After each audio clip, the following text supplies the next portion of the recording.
జిల్లా ఆసుపత్రి ప్రాంగణం పరిసరాలు పరిశుభ్రంగా ఉంచుకోవాలని, ప్రజలకు పూర్తి స్థాయిలో వైద్య సేవలు అందించాలని జిల్లా కలెక్టర్ కోయ శ్రీహర్ష అన్నారు. బుధవారం జిల్లా కలెక్టర్ కోయ శ్రీహర్ష పెద్దపల్లి జిల్లా ఆసుపత్రిని ఆకస్మికంగా తనిఖీ చేశారు.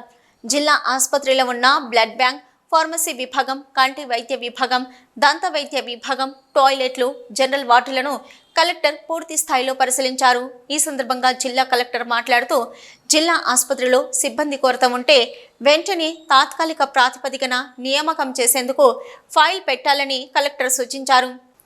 జిల్లా ఆసుపత్రి పారిశుద్ధ్యం అంశంలో కొంత అసంతృప్తి వ్యక్తం చేసిన కలెక్టర్ రెగ్యులర్గా టాయిలెట్లను శుభ్రం చేయాలని, ఆసుపత్రి ప్రాంగణాన్ని పరిశుభ్రంగా ఉంచాలని, డ్రైనేజీలో ఏదైనా ఇబ్బందులు ఉంటే వెంటనే సంబంధిత ఇంజనీర్లకు తెలియజేసి మరమ్మతు ప్రతిపాదనలు సమర్పించాలని కలెక్టర్ సూచించారు.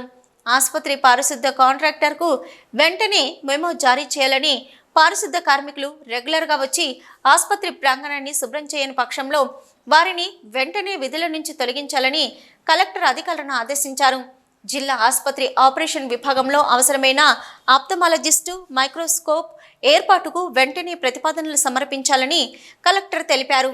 జిల్లా ఆసుపత్రిలో 2 దంత వైద్యులు అందుబాటులో ఉన్నందున జిల్లా ప్రజలకు పూర్తి స్థాయిలో ప్రభుత్వ ఆసుపత్రిలో దంత వైద్య సేవలు అందుబాటులో ఉండాలని కలెక్టర్ పేర్కొన్నారు.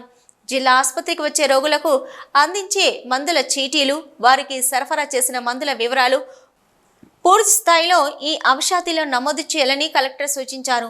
ఆసుపత్రిలో రోగులకు అందించే డైట్ వివరాలను ఆర్ఎంఓ రెగ్యులర్గా మానిటర్ చేయాలని, రోగులకు ప్రతిరోజు గ్రుడ్లు, నాణ్యమైన భోజనం అందించాలని కలెక్టర్ ఆదేశించారు.